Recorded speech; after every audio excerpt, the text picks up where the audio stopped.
Right then, lads, welcome back to 99 Sport. My name is Cossy. We're going to be ranking all Arsenal signings under Mikel Arteta. If you're watching this video on Cossy's Arsenal podcast, please make sure you do check out 99 Sport. Lots of such content on there, so make sure you do check out that channel as well. Link is in the video description. But of course, we're going to be ranking all Arsenal signings under Mikel Arteta. There are so many of them, players that have actually come in at Arsenal over the last 2 years. Arteta has really done well in terms of getting this kind of squad overall, cleaning and trimming the squad, taking out the deadwood, and also bringing in those players that you think could be the future for Arsenal Football Club. The big question right about now is, where do these signings rank in terms of money wasted and being super signings? Will they really help the club? Are all of them good signings, or some of them were actually wasted money? Now, if you look at my tier list that I've gone with 4 categories there: money wasted, average signing, just okay, and super signing. And I think, honestly, if you look at all the signings that Arsenal have done under Mikel Arteta and Edu in that spell, they really fall under that category, at least one of that category. We'll be looking at the goalkeepers, Runarsson and Ramsdale. We'll be looking at the defenders, where I think Mikel Arteta has actually put more strength, in his reign at Arsenal, in the last 2 years, ever since he joined the club. And also look at the midfield that has been really, really shaky, especially in terms of recruitment, and the forward line, which has only seen 1 or 2 signings ever since then. Consider smashing a like on the video, subscribing to the channel as well if you love the content. Let's get the party started. Right, if we start the party, lads, we'll start off with Thomas Partey, because it's one of those really, really big signings for Mikel Arteta ever since he came in at Arsenal. I'd love to understand where Arsenal fans think Partey ranks in where you think Partey ranks in signing. Is he a super signing, or is he just okay? I think the kind of euphoria that he had when he was joining Arsenal, it was surely a super signing. But when you look at what he's done over the past 2 years, very, very inconsistent.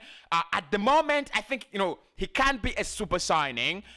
Coming in from Atletico Madrid, that was a super signing. But what he has done at Arsenal, for me, I'm not yet there. I'm not yet that convinced that look, Partey has actually given us 100% of what we have to see. It's not the Thomas Partey that Arsenal really signed. It's not the Partey that Arsenal really brought in. But of course, this season you feel like it's been a little bit better, giving you those kind of very, very good performances.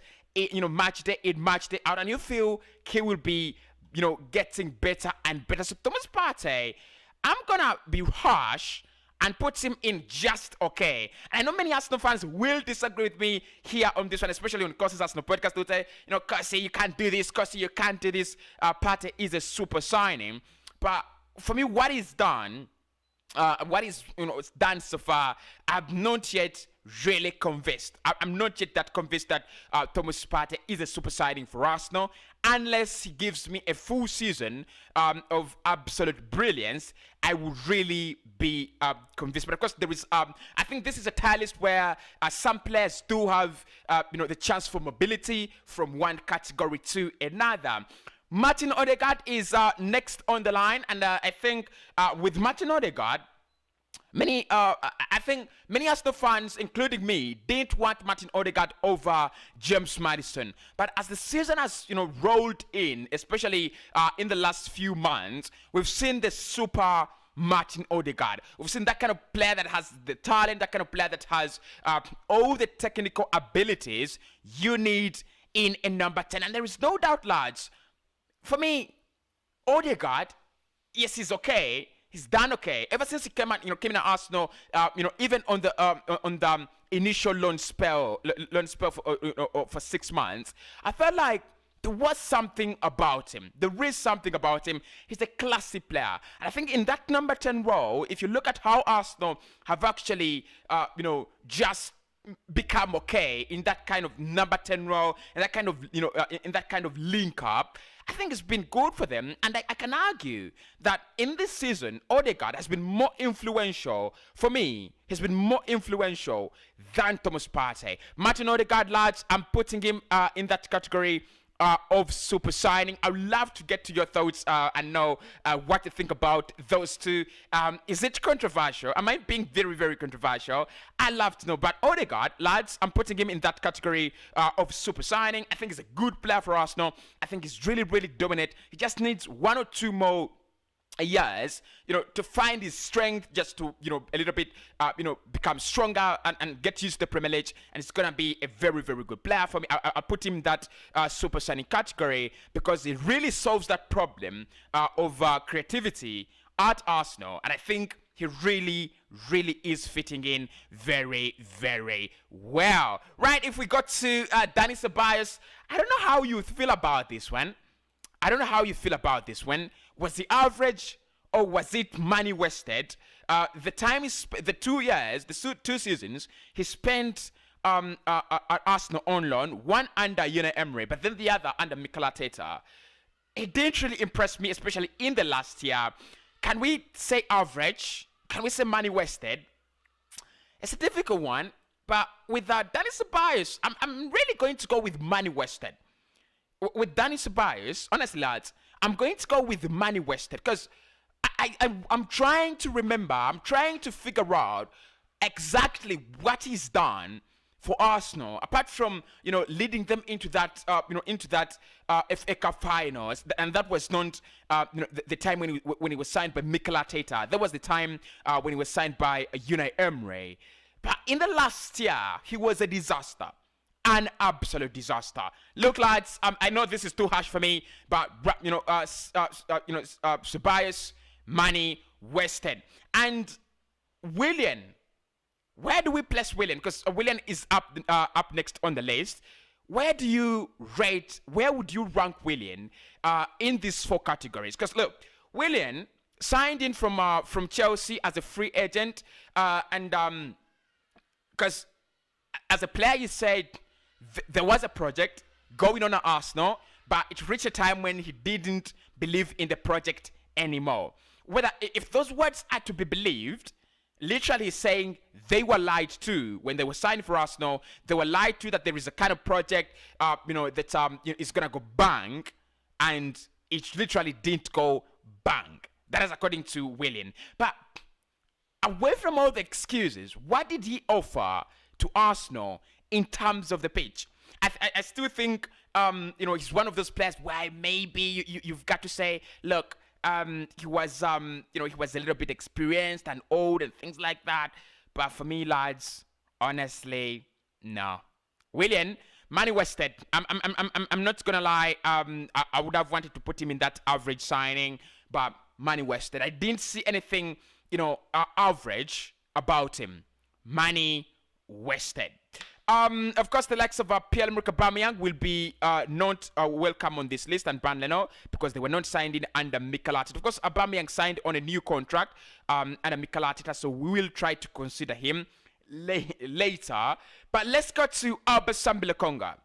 So Lokonga signed in for Arsenal in the last summer as an understudy to either Xhaka or Thomas Partey. And I think if you look at how he's progressing as a player, he's not that kind of super signing that we wanted him to be. He's not that kind of super magician that is going to create lots of mojos in the midfield. But I wonder if Arsenal have brought in a very, very good player. Yaya Toure said that lad is going to be the next Yaya Toure. And of course, we know what Lokonga is good at.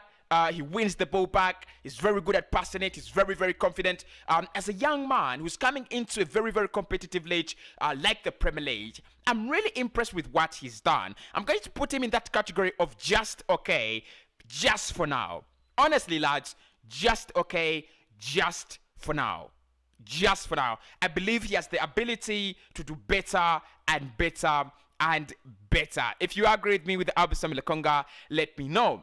Ben White then, lads. Ben White. He had a very, very disgusting debut against Brentford. And everyone said, oh, look, who they brought in 50 million. But I think Ben White has actually really impressed that many of other Arsenal signings that we will look at on this list. Ben White, coming in from Brighton, he had only had one season in the Premier League, and maybe there were so many questions there. Oh, how can you bring in someone who's not even tasted? But I think he's really fit into Mikel Arteta's style. He's actually fit into Mikel Arteta's system very well, to an extent that for me, I'm going to put him up there with the likes of Martin Odegaard. I think he's a super signing. And why I think Ben White is a super signing, no one expected Arsenal to go for a centre-back, especially a 50 million centre-back who had played only one Premier League season. No one expected that. I think it was very good scouting, and what he's done as a player on the field, absolutely rewarding Mikel Arteta's trust. I think it's a very, very good signing. Then we got to Tomiyasu, lads. What do you think about the Japanese? What are they called? Japanese what? Just forgot it. But what do you think about this Japanese? Is it Japan? Is it South Korea? Right back. Signed in from Bologna on a bargain. I think with Tomiyasu, we've got to agree. He brought that kind of order. He might not be the best right back in the league. Not even for me. He's not in the best top 10 centre backs in the world. But then you've got to ask yourself, really, is Tomiyasu the reason as to why the right back position at Arsenal has received some kind of calm?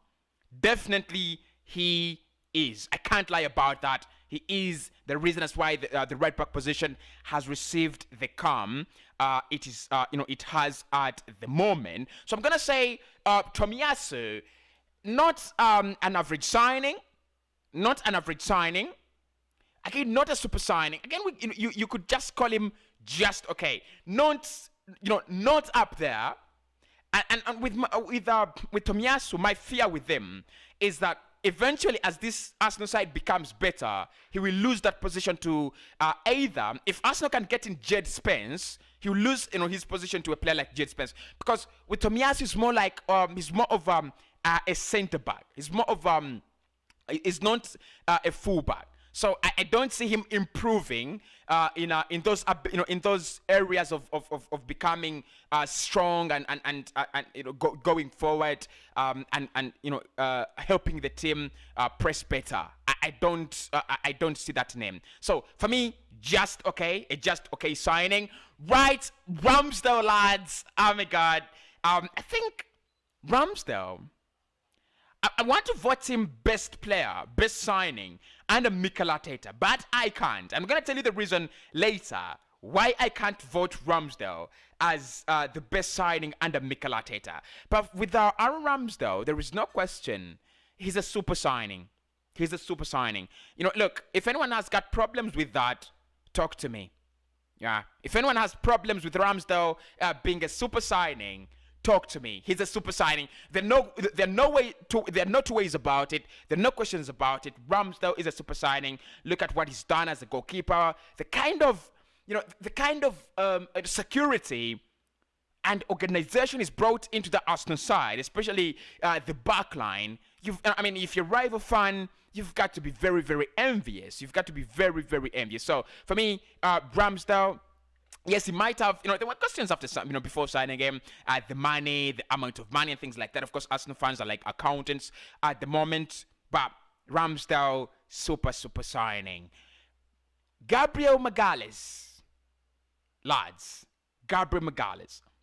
If Ramsdale, Odegaard, and Ben White are super signings, honestly, Gabriel is a super signing as well. And he is my best signing under Mikel Arteta and Edu in the last 2 years. Why I will call him a super signing and why I think is the better player of all these. Ben White cost us 50, Odegaard 30, and Ramsdale 30 million. Gabriel Magalhaes cost us only 27 mil from Leo.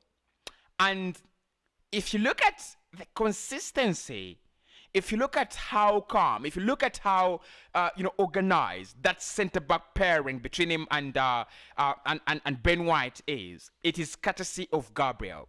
He's brave. He's going into the air, ground dwells. He's a super player, scoring goals as a defender. We didn't have that. We didn't have much of that from our defenders. I think you've got to argue that it's either Gabriel or Ramsdale who is better in terms of being our best signing at Arsenal. But for me, it is Gabriel, lads. It is Gabriel Magalhaes. So Gabriel, again, another super signing. Tavares, Tavares coming as a backup to Kian Tierney. He's a little bit shaky as a player, but I don't think he's average. I don't think he's bad. I don't think that he's money wasted, like many people will want us to believe. So with Nuno Tavares, I'll put him in that just okay. And with Tavares, he has very, very high chances of getting better and better and better as compared to Tomiyasu, because I feel like Tavares has problems with concentration. Tavares has problems with maturity. Tavares has problems that are easily solved, can easily be solved if you have a good manager. With Tomiyasu, I think that is him. With Tavares, those mistakes, if you take away those mistakes, he's a very, very explosive player, so I think it's just okay. I don't think it's average or money wasted, like many people will try to have you believe. Cedric Soares, average signing, lads, average signing. There is no question there. Cedric Soares, average signing. Look, he signed in that January transfer window, one of the first signings of Mikel Arteta, together with Pablo Mari. I will rank them as average signings. I think they were panic buys. I don't know why we signed them on a permanent, because initially it was a loan deal. We signed them on a loan deal, and then finally we signed them. We signed them on permanent deals. I think around 4 years, which was ridiculous for me, right? Absolutely ridiculous. But both of them have been average, especially Pablo Mari. Mari has now gone out on loan to Udinese, and Cedric remains as a backup fullback to Takehiro Tomiyasu. But both of them have been absolutely average. Runarsson, although the face is not visible, this is Alexander Runarsson. Now, with Runarsson, lads, money wasted. It was not a lot of money, hopefully, which was which works in our favor. Not huge amounts of money. It was only, I think, 1 mil, but that was money wasted. I've never seen such a bad goalkeeper in my life. Not even academic goalkeepers, can do perform at a very, very poor rate than him. So I think with Runarsson, money wasted. Aubameyang's new contract, lads, that was average. Aubameyang's new contract, average. No question there. No questions, no debate. Ever since he signed that new contract, he's been average. Ever since, until he left Arsenal, he was just average. He was just average. And then finally, I will rank Leno. Of course, Leno is not part of this, but because he's already on our entire list, we can't leave him out. I'll put him in just okay. I don't think many people will appreciate Leno, since he's gonna leave the club in the summer. I don't think many people will say, well, Cossy, he's been a good signing, but honestly, Leno was not a bad signing. Leno was an okay signing. What do you think about my tier list, and what do you think I've not really done well? Do you think there is something I should have changed, or something that I should have put right? How many players would you rank as super signings for Arsenal? And I'll speak to you in the next one.